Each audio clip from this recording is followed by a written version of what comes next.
அனைத்து ஜீவராசிகள் அனைத்தையும் படைத்து பரிபாலிக்கக்கூடிய ஏக இறைவனாகிய அந்த அல்லாஹுக்கே அனைத்து புகழும் என்று கூறியவனாக இந்த உரையை ஆரம்பிக்கின்றேன். இஸ்லாமிய மார்க்கத்தை பொதுவாக பிற மதத்தில் இருக்கக்கூடிய சகோதரர்கள், பிற மத வழிபாட்டின்படி தங்களுடைய வாழ்க்கையை அமைத்து இருக்கக்கூடிய சகோதரர்கள், அவர்கள் அதிலே தீவிரமாக அவர்களுடைய தந்தை வழியாக, அவருடைய பாட்டன் பூட்டன் அந்த வழியாக பின்பற்றக்கூடிய மக்கள், அவர்களிடத்திலே ஒரே இறைவன் என்று அந்த கொள்கையை ஏற்று நடக்கக்கூடிய மக்கள் தானும் நல்ல செயல்கள் செய்து தான் அறிந்த இறைவன்தான் முழு மனித சமுதாயத்தையும் முழு உலகத்தில் படைக்கப்பட்ட அனைத்து பொருட்களையும் படைத்தவன் என்று உண்மை செய்தியை அறிந்தவர்களாக அந்த இறைவனிடத்திலே தான் நாம் மீண்டும் செல்ல போயிருக்கிறோம். ஆகவே இந்த உலகத்திலே நாம் அந்த இறைவனை ஏற்றுக்கொண்டு நாம் மறுமையில் அவனை சந்திக்கும் பொழுது, இறைவா, நீ இந்த உலகத்தில் பூமிக்கு அனுப்பினாய் என்னை, நான் உன்னை அந்த உலகத்திலே என் கண்ணுக்கு தெரியாத நிலையில் உன்னை நான் உண்மைப்படுத்திவிட்டு நான் இதோ உன்னிடத்திலேயே நான் திரும்பி வந்து விட்டேன் என்ற பதிலை கூற வேண்டும். அந்த பதில் அல்லாது வேறு பதிலோடு நீ என்னை படைத்திருக்க, உனக்கு நான் இணை வைத்து விட்டேன் என்று தனக்குத்தானே தீங்கிழைக்கக்கூடிய நிலையில் இறைவனை சந்திக்கக்கூடாது என்ற அடிப்படையில் அந்த சகோதரர்கள் யார், ஓரிரை கொள்கையை ஏற்றுக்கொண்ட சகோதரர்கள், இந்த பாரம்பரிய முறைப்படி வாழக்கூடிய சகோதரர்களிடத்தில் எடுத்து சொன்னால் அவர்கள் என்ன நினைக்கிறார்கள் என்றால், உங்களுடைய இந்த மதத்தை அல்லது மார்க்கத்தை எங்கள் மீது ஏன் திணிக்கிறீர்கள் என்று நினைக்கிறார்கள். ஆனால் இஸ்லாத்தினுடைய அடிப்படை சித்தாந்தம் ஒன்று இருக்கிறது. இது இறைவன் வலியுறுத்தக்கூடிய மிகப்பெரிய ஒரு அருமையான சித்தாந்தம். என்னன்னு சொன்னா, இஸ்லாத்தினுடைய விஷயங்களிலே எந்த விதமான நிர்பந்தமும் இல்லை. இறைவன் ஒவ்வொரு மனிதனுக்குமே சுயமாகவே சிந்தித்து அறியக்கூடிய ஆற்றலை கொடுத்திருக்கிறான். அந்த மனிதன் அந்த அறிவின்படி சிந்திக்க வேண்டும் என்பதே இந்த இஸ்லாமிய மார்க்கத்தை அவருடைய சொல்லக்கூடியதன் அடிப்படை. மற்றபடி இறைவனை வலியுறுத்தக்கூடிய விஷயம் என்னன்னு சொன்னால், நீங்கள் எந்த விதமான நிர்பந்தம் அவங்களிடத்தில் நிர்பந்தித்து இஸ்லாத்தை ஏற்றுக்கொள்ளக்கூடிய நிலைப்பாடு இஸ்லாத்தில் இல்லை. நீங்கள் சுயமாக சிந்திக்கணும், உங்களுக்கு இறைவன் சிந்திக்கக்கூடிய ஆற்றலை கொடுத்திருக்கிறான் அப்படின்ற அடிப்படையில் தான் அந்த கருத்தை சொல்கிறாங்க. அந்த அடிப்படையில் நாம் சில கருத்துக்களை பார்க்கலாம். இப்போ நாங்கள் ஒரு இடத்துல, இப்போ தப்லீக் ஜமாத்துன்றாங்க இல்லையா, அது மாதிரி ஒரு இடத்துல கூடி பேசுகிறோம். அப்படி பேசும்பொழுது நன்மைகளோட அடிப்படையில் விஷயங்கள் பேசுகிறோம். இது எதுக்காக சொல்லப்படுது அப்படின்றத சொல்கிறேன். அதாவது மனிதர்களுடைய புரிதல்கள் எந்த இடத்துல எப்படி மாறுபடுது.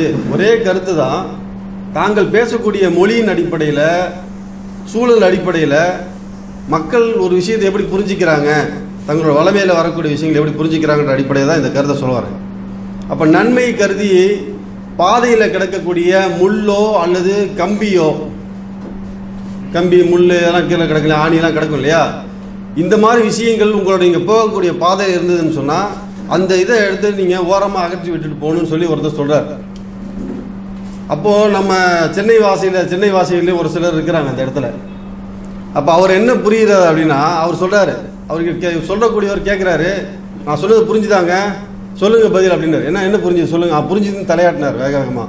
என்னங்க புரிஞ்சுது சொல்லுங்கள் அப்படின்னா, எதனா பாதையில் போனோன்னா, அவரே அது ஸ்லாங்கில் பேசுகிறார், எதனா பாதையில் போனோன்னு சொன்னால் பொருள் எதாவது இருந்துச்சுன்னா எடையை போட்டு போயிடணும் அப்படின்னாரு. ஏங்க அவர் சொல்ல இவருடைய புரிதல் எப்படி, அவரோட புரிதல் எப்படி இருக்குது, வார்த்தைகள் மாறுபடுது. எங்க எடையெல்லாம் போடக்கூடாதுங்க, நீங்கள் எடுத்து ஓரமாக போட்டு போனுங்க அப்படின்ட்டாரு. புரியுதுங்களா? அது மனுஷன் அவர் சொன்ன கருத்து இவர் சொன்ன கருத்து ஒன்று தான். மனிதர்களுடைய அந்த சுற்று வட்டாரம், அந்த சூழ்நிலையோடைய அந்த இது இருக்கு இல்லையா, அதை பொறுத்து ஒருத்தரோட புரிதல்கள் மாறுது. இதே போல் நம்ம வாழ்க்கையில் பார்த்தீங்கன்னு சொன்னால், எந்த விதமான முகாந்திரமும் எந்த விதமான ஆதாரமும் இல்லாமல் நாம் பழைய நிறைய விஷயங்களை ஃபாலோ பண்ணுறோம்.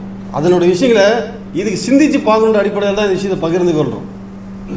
வாழையடி வாழையாக அப்படின்னு சொல்லிட்டு வாழை மரத்தை வெட்டிட்டு கல்யாண வீட்டில் நல்ல விஷயங்கள் நடக்கிற இடத்துல கட்டி வைப்பாங்க. இப்போ இந்த விஷயம் ஒரு வாழை மரத்தை ஒருத்தர் நட்டிட்டான்னு சொன்னால் திரும்பி அவன் அந்த விஷயத்தை அந்த இடத்துல நட வேண்டிய அவசியம் இல்லை. அதுவா தொழுத்து ஒரு ஒரு ஒரு மரம் நட்டினது 3 மரமாகும், 3 மரம்ன்றது அப்படியே பல்கி பெருகி அப்படியே வந்துக்கிட்டே இருக்கும். திரும்ப திரும்ப திரும்ப போட்டு விதைச்சமா அறுவடை பண்ணமான்னு கிடையாமல் அது பாட்டு முளைச்சி வரும்.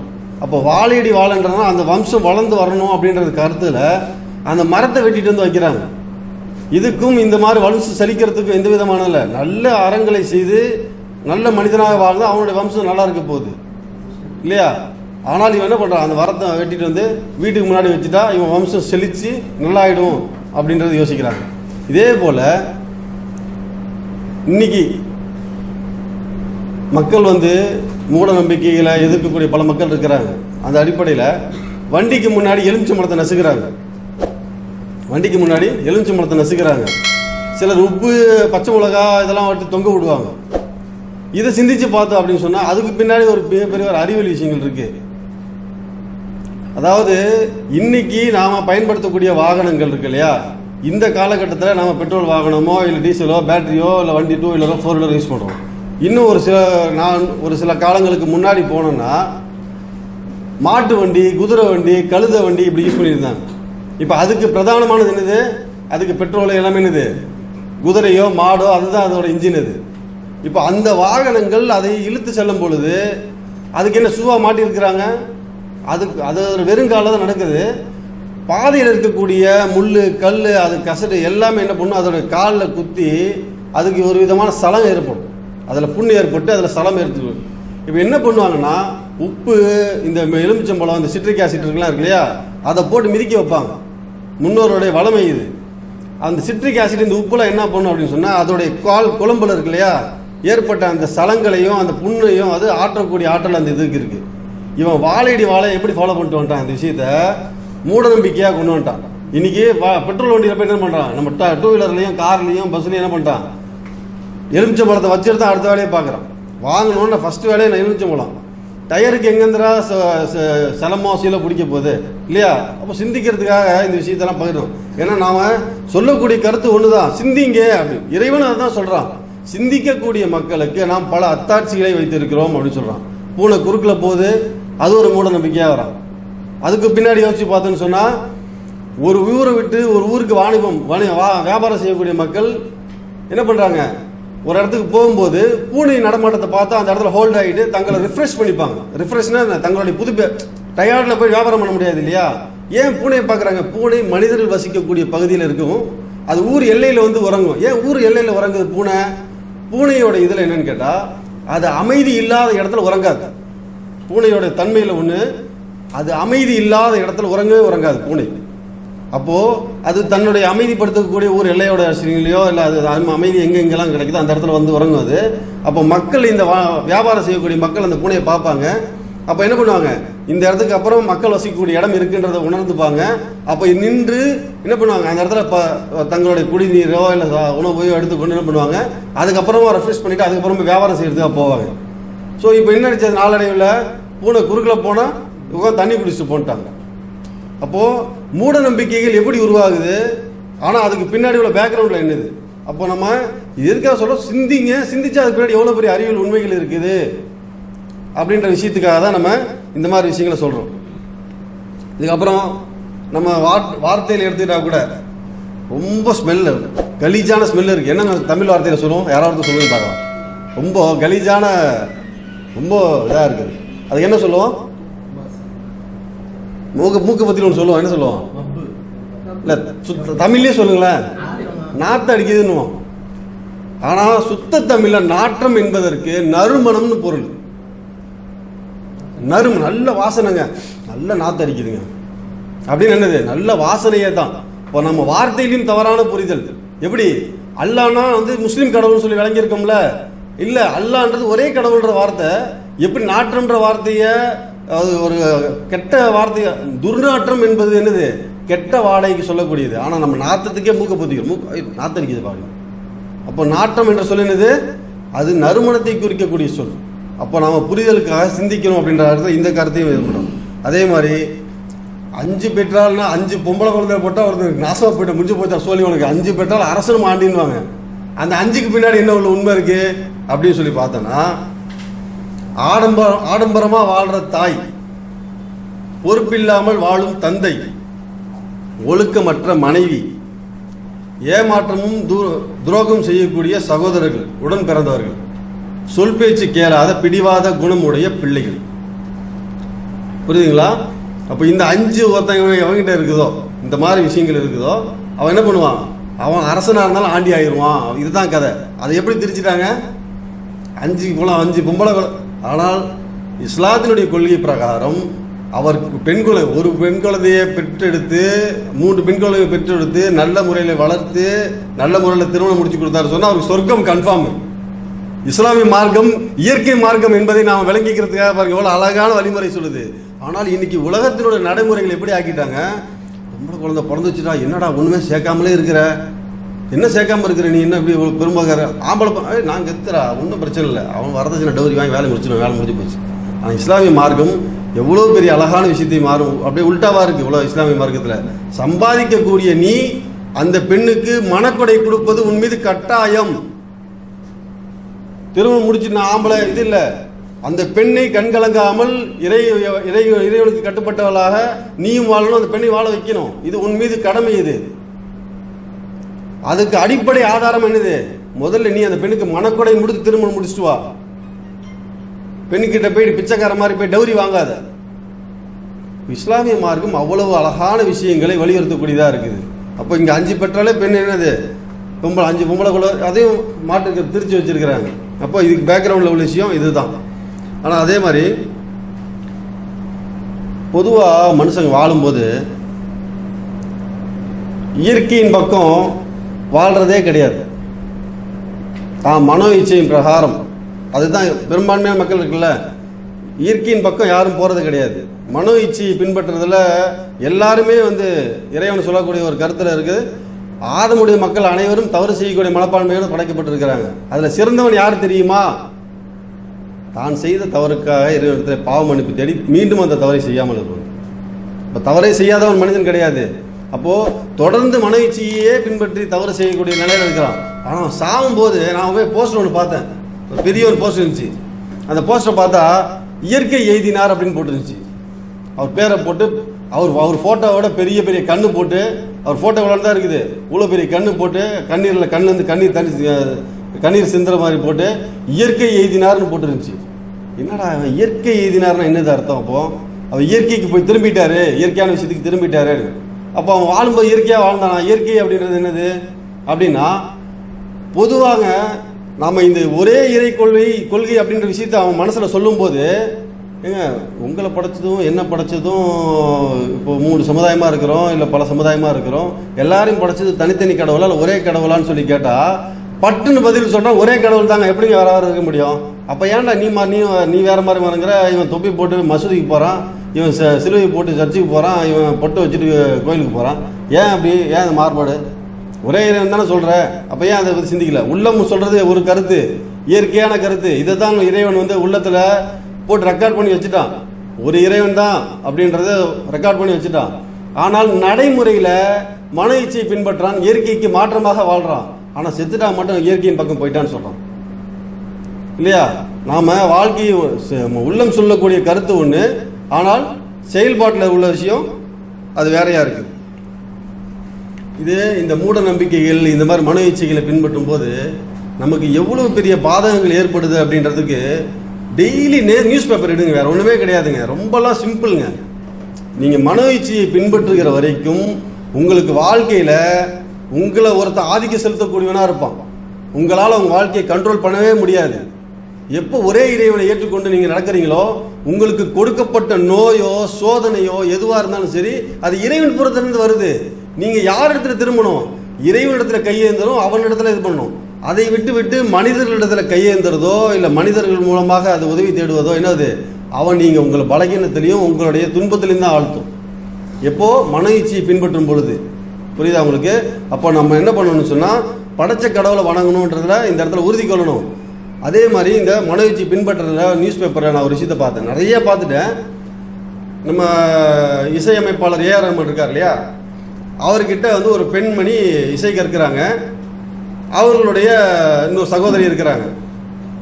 அவங்க என்ன பண்ணுறாங்க, அவங்களுடைய தாய் தந்தையர் அவங்களுடைய வாழ்க்கையை செழிக்கணும், நல்லா ரொம்ப பெரிய லெவலில் வரணும் அப்படின்றதுக்காக அவங்களோட மூட நம்பிக்கை என்னன்னு சொன்னால், தங்களுடைய மகள்களை பலி கொடுக்கணும். மகள்களை, இது நான் சொல்கிறது என் கருத்து இல்லைங்க, நியூஸ் பேப்பரில் வந்த விஷயத்தை நான் பேசுகிறேன், சரிங்களா? பலி கொடுத்துட்டு 2 மகளையும் பலி கொடுத்துட்டாங்க. பலி கொடுத்துட்டு என்ன பண்ணுறாங்கன்னா, அவங்க ரிட்டர்ன் ஏஞ்சி வருவாங்களாம். படிச்சிருக்கீங்களா எல்லாரும் அந்த விஷயத்தை? ஆந்திராவில் பலி கொடுத்துட்டு அவங்க 2 பேரும் ஏஞ்சி வருவாங்க அப்படின்ட்டு. என்னடா ரொம்ப நேரம் ஏஞ்சி வரல அப்படின்ட்டு. அப்புறம் அவங்க நண்பருக்கு கால் பண்ணுறாரு. நண்பர் கால் பண்ணோடனே அவர் வந்து சொன்னோன்னே, நீங்கள் வந்து எங்களை அரெஸ்ட் பண்ணி இதெல்லாம் பண்ணாமல் இருந்து தான் எங்கள் பெண் குழந்தை ஏஞ்சி வந்திருக்கோம் அப்படின்றாங்க. இப்போ இந்த இடத்துல உயிரிழப்பும் ஆயிடுச்சு, அவங்க வாழ்க்கையே செதஞ்சு போச்சு இல்லையா? அப்போது ஒரு மனிதன் மனோ இச்சையை பின்பற்றும் பொழுது எவ்வளோ பெரிய பாதகமான சூழல் அவன் மனிதனுக்கு ஏற்படுதுன்றத இந்த இடத்துல நாம் ஒவ்வொரும் மனசில் கொள்ளணும். ஏன்னா படைச்ச கடவுள் பக்கம் நம்ம திரும்பும் பொழுது நமக்கு உண்மையாகவே மனதில் அமைதியும் சந்தோஷமும் ஏற்படும். அதனால தான் நம்ம படைச்ச கடவுளை வணங்கணுன்றது ஏதோ ஒரு விஷயத்தை திணிப்பதற்காக அல்ல. படைச்ச கடவுளின் பக்கம் நம்ம நெருங்கணும்னு சொன்னால் இந்த உலகத்திலையும் நிம்மதியான சந்தோஷமான வாழ்க்கையை வாழ்வோம். அதன் பிறகு இந்த வாழ்க்கை எப்படி இருந்தாலும் சரி, நொண்டியோ குருடோ ஊனமோ எந்த விஷயங்கள் இருந்தாலும் அவன் அந்த மனுஷன் கஷ்டமே பட்டாலும் சரி, இந்த வாழ்க்கையை 60-70 வருஷத்துக்கு காலத்துக்குள்ள முடிச்சுட்டு போயிடுவான், பயணத்தை மேற்கொண்டுருவான். அந்த பயணத்துக்கு பின்னாடி வரக்கூடிய வாழ்க்கை இருக்கு இல்லையா, அந்த வாழ்க்கைக்காகத்தான் நாம் இங்கே தொண்டை தண்ணி வத்த கத்திக்கிட்டு கிடக்குது, வேற ஒன்றுமே கிடையாது. சொல்றதன் மூலமாக எனக்கு நன்மை ஏறிடும், ஏற்று நடக்கிறதுக்கு நம்ம உறுதி கொள்ளணும், அவ்வளோதான், வேற ஒன்றுமே கிடையாது. இல்லை நாம் சொல்லக்கூடிய விஷயத்த சிந்திச்சு பார்த்து ஏன்னு சொன்னால், நாம் இங்கே வணங்கக்கூடிய இந்த குர்ஆனுடைய வசனங்கள் நிறைய இருக்குது. நம்ம சுருக்கமாக முடிச்சுக்கிறதுக்காக இந்த விஷயத்தை நம்ம இது பண்ணிக்கிறோம். ஏன்னா நமக்கு இறை வேதத்தில் இறைவன் அழகான முறையில் சொல்கிறான். 6வது அத்தியாயத்தில் 137வது வசனத்தில் இணை வைத்து வணங்குபவர்களிடத்தில் அவங்க தங்களுடைய குழந்தைகளை கொலை செய்வாங்க அப்படின்ற மாதிரி விஷயத்தை இப்போ சொன்னோம் இல்லையா, அந்த சம்பவத்தை அதை சொல்கிறான் பாருங்க இறைவன்.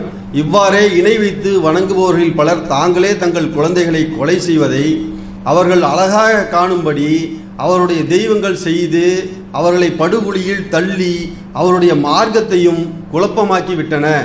அல்லாஹ் நாடியிருந்தால் அவர்கள் இவ்வாறு செய்திருக்க மாட்டார்கள். ஆகவே நபியே, நீங்கள் அவர்களையும் அவர்களுடைய பொய்க்கூற்றுகளையும் விட்டு விடுங்கள். 6வது அத்தியாயத்தில் 136வது வசனம். சரிங்க, இதெல்லாம் விட்டுட்டு நீங்கள் இறைவன் சொல்கிறான், நீங்கள் படைத்த இறைவனையே வணங்குங்க அப்படின்னு சொல்லி மக்கள்கிட்ட சொன்னால், 2வது அதிகாரத்தில் 2வது அத்தியாயத்தில் குர்ஆனில் 114 அத்தியாயங்கள் இருக்கு இல்லையா, அதில் 2வது அத்தியாயத்தில் 170வது வசனத்தில் இறைவன் சொல்கிறான், மேலும் அல்லாஹ் இறக்கி வைத்த இவ்வேதத்தை பின்பற்றுங்கள். இது எவ்வளோ வேதங்கள் முன்னாடி வந்துருச்சு, மனிதர்கள் தங்களுடைய கரங்களை கை வச்சு அது தங்களுடைய உலக ஆதாயத்துக்காக அந்த வேதங்களை மாற்றிட்டாங்க. இறுதியாக இறைவன் இந்த வேதத்தை கொடுத்தான், அல் குர்ஆன் அப்படின்றது. இந்த வேதத்தை இறைவனே பாதுகாப்பேன் அப்படின்னு சொல்லிட்டான். இறுதியாக இந்த வேதத்தை கொடுத்து மனிதர்களை இதை பின்பற்றுங்கள் என்று அவர்களுக்கு கூறப்பட்டால், அவர்கள் அவ்வாறென்று எவற்றின் மீது எங்கள் மூதாதையர்கள் இருந்து அவர்கள் பின்பற்றதை எவற்றை அவர்கள் பின்பற்ற கண்டோமோ அவற்றை நாங்கள் பின்பற்றுவோம் என கூறுகின்றனர். அவருடைய மூதாதையர்கள் ஒன்றையும் அறியாதவர்களாகவும் நேர்வழி பெறாதவர்களாகவும் இருந்தாலுமா அப்படின்னு இறைவன் கேட்கிறான். புரியுதுங்களா? அதே மாதிரி உங்களை படைச்சவன் யாரு அப்படின்றத இறைவன் அழகா தெளிவுபடுத்துறான் பாருங்க. ஏன்னா வேதம் அப்படின்றது இறைவன் கொடுத்துறான் இல்லையா, அவன் என்ன பண்ணுவான், அழகா டிக்ளேர் பண்றான். உங்களையும் உலகத்தில் உள்ள அடுத்த அனைத்து பொருளும் படைச்சு அவன் சொல்ல டிக்ளேர் பண்ணுவான்ல, அந்த விஷயத்தை பத்தி தெளிவான அறிவு அவனுக்கு இருக்கணும் இல்லையா. அவனை சொல்றான் பாருங்க, ஒன்றையுமே நீங்கள் அறியாதவர்களாக இருந்த நிலையில் உங்களது தாய்மார்கள் வயிற்றிலிருந்து அல்லாஹ் தான் உங்களை வெளிப்படுத்தினான். அன்றி உங்களுக்கு செவிகளையும் கண்களையும் அறிவையும் கொடுத்தவனும் அவன்தான். இதற்கு நீங்கள் அவனுக்கு நன்றி செலுத்துவீர்களாக. அழகா சொல்ல இறைவன் சொல்ல பாருங்க, ஒன்றும் அறியாத நிலையில் தாயோட கர்ப்பப்பறையில் நம்ம அப்படி சுருண்டு கிடந்தோம், அவன் தான் வெளிப்படுத்தினான். புரியுங்களா?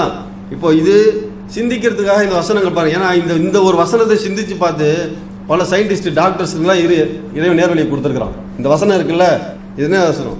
16வது அத்தியாயத்தில் 78வது வசனத்தை இப்போ படிச்சு காமிச்சவங்களுக்கு, செவி புலன்களையும் நம்ம சாதாரணமான விஷயத்த வசனத்தை எடுக்கிறோம், ஆனால் டாக்டர் என்ன பண்ணுறாங்க, முதல்ல இந்த செவி புலன் உருவாகுது அப்படின்ற விஷயத்த இப்போ இறைவன் சொல்கிறான் பாருங்க, 6 வயசாக சொல்கிறான் பாருங்க. அன்றி உங்களுக்கு செவிகளையும் கண்களையும் அறிவையும் கொடுத்தவனும் அவன்தான். அப்போ முதல்ல உருவாகிறது கேட்பு திறன் செவி, அதுக்கு பின்னாடி கண்ணு இப்படின்ற விஷயத்த அறிவியல் ஆராய்ச்சியாளர்கள் சயின்டிஸ்ட் உணர்ந்து எப்படி இந்த விஷயம் குர்ஆன்ல சொல்லப்பட்டிருக்க முடியும்?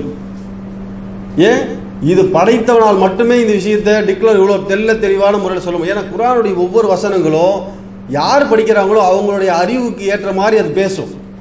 ஏன்னா இறைவன் மனுஷனுக்கு தெரியாதா? அவனோட அறிவு என்னது? உலகத்தில் படைச்ச பொருளுடைய அத்தனை பொருளுடைய தன்மையும் இறைவனுக்கு தெரியும். உண்மைதானே?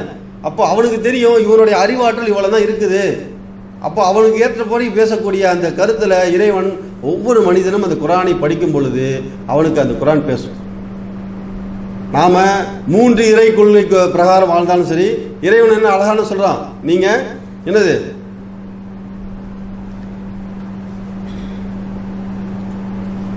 தவிர, அதாவது குர்ஆனுடைய வசனங்களை 2வது அத்தியாயத்தில் 113வது வசனத்தில் தவிர கிறிஸ்தவர்கள் எந்த மார்க்கத்திலும் இல்லை என யூதர்கள் கூறுகின்றனர். அவ்வாறே யூதர்கள் எந்த மார்க்கத்திலும் இல்லை என கிறிஸ்தவர்கள் கூறுகின்றனர். ஆனால் இவ்விருவருமே தங்களின் கூற்றுக்கு ஆதாரமாக பைபிளின் பழைய ஏற்பாடாகிய தௌராத் எனும் ஒரே வேதத்தையே ஓதுகிறார்கள்.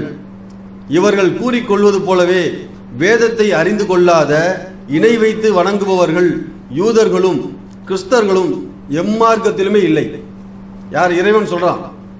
அவங்கள குறை சொல்றாங்க, இவங்களை குறை சொல்றாங்க. ஆனா இறைவன் சொல்றான் அவங்க 2 பேர் சொல்றதுமே ஒண்ணுமே இல்லை. அவங்க எந்த மார்க்கத்திலுமே இல்லை, அவர்கள் எந்த மார்க்கத்தையும் சார்ந்தவர்கள் அல்ல என கூறுகிறார்கள். ஆனால் இவர்கள் செய்து கொண்டிருக்கும் இந்த தர்க்கத்தை பற்றி மறுமையில் அல்லாஹ் இவர்களுக்கு தீர்ப்பளிப்பான். புரியுதுங்களா? அப்போ நாம இயேசு அவர்களை கடவுளாக வணங்கினாலும் கடவுள் 5வது அத்தியாயத்தில் 116 சொல்றான், நீங்க இந்த மனிதர்களை கடவுளா உங்களை வணங்க சொன்னீங்களா? இல்ல, நீ இந்த உலகத்துல இருக்கிற வரைக்கும் என்னோட உள்ளத்துல இருக்கிறது என்னன்னு அறிவ, இந்த மக்கள் வணங்குறதுக்கு எனக்கு சம்பந்தம் இல்லை. சரி, அடுத்த சிலைகளை கொண்டு வரப்படும். அந்த இடத்துல வரும்போது 10வது அதிகாரத்துல 28வது வசனம் 29வது வசனத்துல அந்த சிலைகள் என்ன பண்ணுன்னு சொன்னா, நீங்கள் வணங்கியது எங்களுக்கு தெரியாது. அந்த சிலைகளுக்கு இறைவன் பேசக்கூடிய ஆற்றலை கொடுப்பான். அன்னைக்கு அந்த சிலைகள் இடத்துல கேட்கப்படும், நீங்க எங்களை வணங்கினீங்களா? எனக்கு தெரியாது அப்படின்னு சொல்லிட்டு அந்த சிலைகள் சொல்லிடும். அப்போ மனிதன் என்ன பண்ணி இருக்கிறதே ஆகிடும். இப்போ நம்ம இந்த விஷயங்களை விட்டு தவிர்த்துக்கணும்னு சொன்னா, இப்ராஹிம் அலைஹிஸ்ஸலாம் அவங்களுக்கு, அதாவது இப்ராஹிம் நபி இருந்தாங்க இல்லையா, அவங்களுக்கு அழகான முறையில் ஒரு விஷயம் சொல்லப்பட்டது. 2வது அதிகாரத்தில் 131வது வசனத்தை பாருங்க. இப்ராஹிமை நோக்கி அவருடைய இறைவன், நீ எனக்கு வழிபடு, யாரு? படைச்ச இறைவன் சொன்னா, நீ எனக்கு வழிபடு என கூறிய சமயத்தில் அவர்கள் எவ்வித தயக்கமுமின்றி அகிலத்தாரின் இறைவனுக்கு இதோ நான் வழிபட்டேன் என கூறினார். 2வது அதிகாரத்தில் 136வது வசனம். படைச்சவன் யாரு அப்படின்னு சொல்லி உள்ளம் ஒருத்தன் தான் அப்படின்னு சொல்லுதுன்னா, நாம ஏற்றுக்கொள்ளக்கூடிய மனப்பக்குவத்தில் வரணுங்க. அதை தாங்க, வேற சிம்பிளான விஷயம். வேற யாரும் உங்களை சொல்லி இது பண்ணணும் அவசியமே கிடையாது. யாரும் உங்களுக்கு சொல்லி விஷயத்தை உங்கள் மைண்டில் பூத்தணும் கிடையாது. உங்களுக்கு நீங்கள் நேரம் கிடைக்கும் போது இந்த குர்ஆனோட விஷயத்தை படிங்க. உங்கள் உள்ளத்தில் தெளிவான விஷயங்கள் ஏற்படும் நிச்சயமாக. ஏன்னா இறைவன் சொல்கிறான், நீங்கள் சிந்திச்சு பாருங்க, உங்களுக்கு எந்த விதமான தூய்மை இல்லாமல் இவ்வளோ பெரிய வானத்தை உங்களுக்காக நான் படைச்சிருக்கிறேன். சூரியனையும் சந்திரனையும் உங்களுக்காக நான் ரிப்பீட்டடாக வர வச்சுக்கிட்டே இருக்கிறேன். இரவும் பகலையும் நீங்கள் வர ஓய்வு எடுக்கிறதுக்காகவும் பகலை நீங்கள் உழைக்கிறதுக்காக வச்சிருக்கிறேன். சிந்திச்சு பாருங்க என்னை பற்றி, ஏன்னா நீங்கள் செத்ததுக்கு பின்னாடி என்கிட்ட தான் வரப்போறீங்க அப்படின்றத சொல்கிறான். இந்த கருத்தின் பிரகாரம் உங்கள் வாழ்க்கை ஆயிடுச்சுன்னு சொன்னால், நாம் சொல்லக்கூடிய ஒரே ஒரு வாசகம் என்ன அப்படின்னு சொன்னால், வேற யாரும் சொல்லித்தரணுன்ற அவசியம் கிடையாது. அதாவது படைத்த கடவுளுக்கு கட்டுப்பட்டு வாழக்கூடிய மனிதனுக்கு பேர் முஸ்லீம், வேற ஒன்றும் பேர் கிடையாது. முஸ்லீம்னா அவன் தனியாக கிடையாது. படைத்த கடவுளுக்கு கட்டுப்பட்டு வாழணுன்ற எண்ணத்தை கொண்டுட்டீங்கன்னா நீங்களும் ஒரு முஸ்லீம் தான். அப்படி ஏற்றுக்கொள்ளணும் அப்படின்னு சொன்னால், நான் எங்கேயோ போகணும் எதையோ தேடணும் அப்படின்லாம் இல்லை. உங்களுக்கு குர்ஆன் வேணும் அப்படின்னு சொன்னால், நீங்கள் இந்த காணொலியில் கீழே இருக்கக்கூடிய இந்த நம்பரில் கான்டாக்ட் பண்ணி சொன்னீங்கன்னா உங்கள் வீட்டுக்கே கொடுத்துரும். வேற ஒன்றுமே கிடையாதுங்க. அதே போல் நீங்கள் இந்த விஷயத்தை படிச்சுட்டீங்க, விளங்கிட்டீங்க, படைச்ச கடவுள் ஒருத்தன் தாண்டா, அவனுக்கு அரபு மொழியில் அல்லான்றாங்க. நம்ம நாட்டில் இறைவன் சொன்னாலும் எல்லாம் ஒன்று தான். ஆனால் அல்லான்னு சொன்னால் அந்த அரபு மொழியில் பல கடவுளாக ஆண்பாலாக பெண்பாலாக திரிக்க முடியாது. அது அந்த அந்த அரபி இலக்கணத்தில் அந்த வார்த்தைக்கு அவ்வளோ பெரிய மவுசு இருக்கு. அதனால அல்லானே நம்ம கூப்பிடணும் அப்படின்ற விஷயம் தானே தவிர வேறு தனியாக எதுவுமே கிடையாது. அப்போ படைத்த கடவுள் அல்லாஹ் ஒருத்தன் தான். அவனுடைய தூதராக பல பேர் ஈசா வந்தாங்க, இயேசு வந்தாங்க, அதுக்கு முன்னாடி மோசே வந்தாங்க. இப்போ தூதராக கடைசியாக முகமது நபி வந்தாங்க. அப்போ நமக்கு படைத்த கடவுள் ஒருத்தன் தான், அவங்களுடைய தூதராக இறுதியாக வந்த முகமது நபி இருக்கிறாங்க அப்படின்ற விஷயத்தை நம்ம உளமாற ஏற்று வாயால் நீங்களே சொல்லிக்கிட்டாலும் நீங்கள் என்ன பண்ணுவீங்க, படைச்ச கடவுளுக்கு கட்டுப்பட்ட நிலையில வந்துடுவீங்க. அப்போ ஆக நீங்கள் இந்த விஷயத்த சிந்திச்சு பார்க்கணும் அப்படின்ற அடிப்படையில் தான் இவ்வளோ பெரிய தகவல்கள் உங்களுக்கு பரிமாறப்பட்டது. சொன்ன எனக்கும் இறைவன் நேர்வழியை செலுத்தணும், நல்லபடியும் வாழக்கூடிய இந்த உலகத்தை விட்டு பிரிந்து நான் மறுமையில் போகும் பொழுது இறைவனுடைய திருப்தியை பெற்ற நிலையில் போகணும். அதே போல் பிற மத சகோதரர்களும் இறைவனை பற்றி சிந்தித்து நீங்களும் நேர்வழி அடையணும் இறைவனிடத்தில் பிரார்த்தித்த வண்ணமாக இந்த உரையை முடித்துக் கொள்கிறேன். வாஹித் தாவான அல்ஹம்துலில்லாஹ்.